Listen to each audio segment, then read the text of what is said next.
Додека бев дете, го сакав целиот свет и целата убавина негова. Ги сакав шумите, зелените ливади, полињата и целиот свет Божи, толку убаво создаден. Сакав да ги наблюдувам светлите облаци како пловат горе во висините, но кога го познав Господа и кога тој ја плени мојата душа, се во неа се измени и повеќе не сакам да ја гледам убавината на светот. Сега душата непрестајно копнее за светот во кој живее Господ. Како птица во кафез, така душата моја тагува тука на земјата. Како што птицата сака да одлета од својот тесен кафез во шумата, така и душата моја сака да го види Господа, бидејќи тој ја привлече и таа тагува за него и повикува: "Каде си, светлино моја? Гледаш со солзите барам, да не ми се откриеше себе си. Не би можел да те барам како што сега те барам. Но ти самиот ме побара мене и ми дарува да ја познам љубовта твоја. Ми даде да спознам дека љубовта твоја кон нас те распна на крстот и дека заради нас умре во маки. Ми даде да спознам дека од љубов кон луѓето слезе од небото на земјата, па дури и до пеколот. И сето тоа за луѓето да ја видат славата Божја. Се сожали над мене и ми го покажа своето лице, и сега душата моја копнее за тебе, Господи, и ниту дење, ниту ноќе во ништо не наоѓа мир, туку плаче за тебе како дете која е изгубило својата мајка. Но кога ќе те видат тебе, и детето ја заборава својата мајка и мајката своето чедо. Кога душата ќе те види тебе, го заборава целиот свет. Така и душата моја копнее и тагува за тебе и не сака да ја гледа убавината на овој свет. Спознавајќи ја преку Духот Свети мајката Божја и станувајќи блиска преку Духот Свети со апостолите, пророците, светителите, преподобните и со сите свети и праведници, душата неодолливо копнее да дојде до тој свет и не може да се помири. Туку тагува и копнее и плаче и не може да се отргне од молитвата. Иако телото малаксува и сака да се одмори во постела, душата сепак и во постелата лежејќи копнее кон Господа и царството на светиите. Доаѓа староста, телото ослабува и сака да легне на постела, но духот не знае за одмор. Тој се стреми кон Бога, својот Отец небесен. Бог не оради со себе, преку своите пречисти тело и крв и преку Духот Свети. Тој ни дарува да познаеме што е живот вечен. Душата живее во љубов Божја, во смирението и кротоста на Светиот Дух. Но на Светиот Дух треба да му направиме место во душата, за да живее во неа и за да може душата јасно да го чувствува. Оној кој на земјата со Духот Свети пребива во љубовта Божја, тој и во оној свет ќе биде со Господа, бидејќи љубовта не може да исчезне. Но, за да не погрешиме во мисловното расудување, треба да се смириме според зборовите на Господа. Ако не се повратите и не бидете како деца, нема да влезете во Царството Небесно. Матеј 18:3. Тешко мене, бидејќи го познав Господа преку Духот Свети, но го губам и не можам да го добијам во полнота, иако ја гледам милоста Божја на себе. Господ нас толку не љуби, што ниту ние самите не можеме толку да се сакаме. Понекогаш кога е тажна, душата мисли дека Господ ја заборавил и дека не сака ниту да погледне на неа. Заради тоа страда и се измачува, но браќа, тоа не е така. Бог бескрено не сака и ни ја дава благодата на Светиот Дух и не утешува. Бог не сака душата да биде во униние, ниту во двоумење за спасението свое. Да бидеме сигурни дека страдаме само дотогаш додека не се смириме. А штом ке се смириме, настанпува крај за маките и неволите, бидејќи Духот Божи заради смирење на душата и сведочи за спасението. Нека е прославуван Господ што толку многу не возлюби и што ни го дарува Светиот Дух, за да ја спознаеме таа љубов. Тагува душата моја за Господа и со солзи го барам. Како да не го барам? Тој прв ми се јави преку Духот Свети и моето срце го возлюби.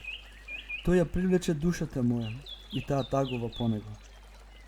Душата е слична на невеста, а Господ на младоженец. Тие се сакаат и копнеат еден за друг.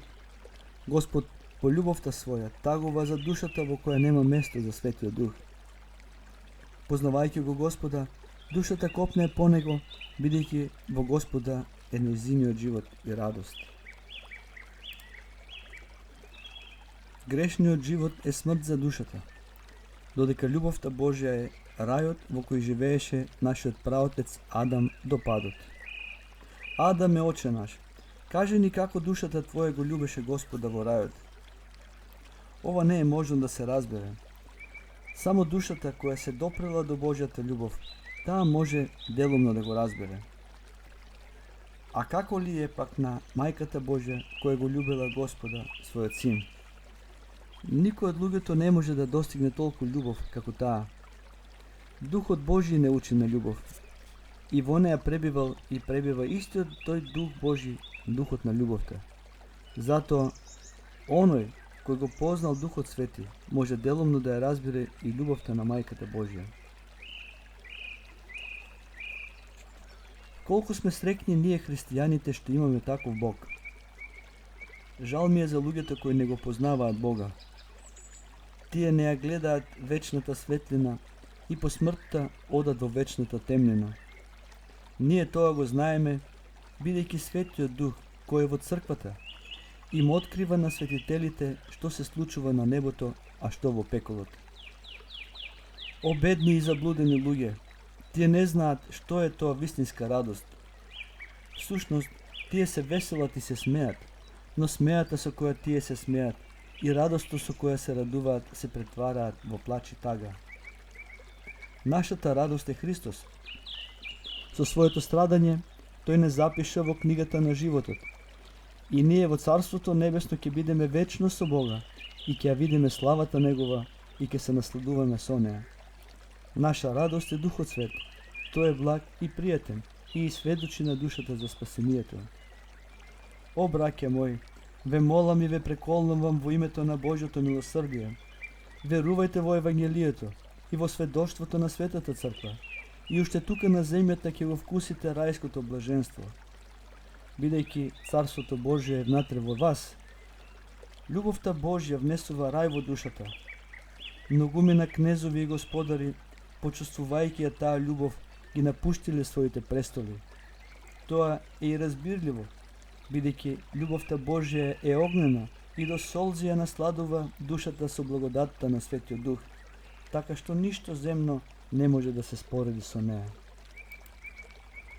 Земното се спознава со умот човечки, а Бог е се небесно единствено со Духот Свети. Простиот ум ова не може да го спознае.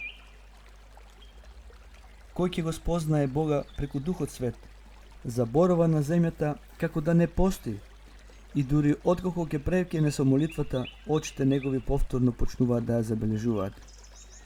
Браќа, светителите во Царството Небесно ја гледаат славата Божја, а ние, браќа, да се смириме, и Господ ќе не возлюби и ќе ни дарува на земјата се што е потребно за душата и телото и ќе ни ги открие сите тајни. Луѓето со душата се прилепиле за земните работи и ја изгубиле љубовта Божја. Затоа и нема мир на земјата. Многумина целиот свој живот љубопитно сакаат да дознаат, например, како настанало сонцето. Но, меѓутоа, ни малку не се труда да го познаат Бога. Господ не ни зборувал за сонцето. Тој ни зборува за Отецот и за Царството Небесно. Тој ни кажал дека праведниците ќе засветат како сонце во Царството на Отецот нивни. Матеј 13:43. А во писмото стои дека Господ ќе биде светлина во рајот. Откровение 21, 23, 22, 5. И дека светлината Господова ќе исполнува душата, умот и телото на светителите. Живееме на земјата и не го гледаме Бога, ниту пак можеме да го видиме. Но кога Духот Свет ќе се всели во душата, ќе го видиме како што го видел и светиот архидјакон Стефан. И тогаш преку Духот Свет душата и умот ќе познаат дека тој е Господ. Така свети Симеон Богопримец во младенецот Христос го познал Господа И Свети Јован Крстител исто така преку Светиот Дух го познал Господа и го објавил на луѓето. Без Светиот Дух никој не може да го познае Бога, ниту да знае колку тој нас не љуби. Ние можеме и многу да читаме за тоа, како тој не возлюбил и како од љубов кон нас страдал, но за тоа размислуваме со умот, додека со душата не ја разбираме љубовта Христова во суштина. А кога Светиот Дух ќе не научи на тоа, тогаш јасно и искуствено ќе го познаеме тоа и ќе станеме слични на Господа. Милостив Господи, научи не со Твојот свет Дух да живееме по Твојата волја. За сите во Твојата светлина да те познаеме Тебе, вистинскиот Бог, бидејќи без Твојата светлина не може да се свати полнотата на Твојата љубов. Просвети не со благодатта Своја и таа ќе ги изгрее срцата наши за да те сакаме.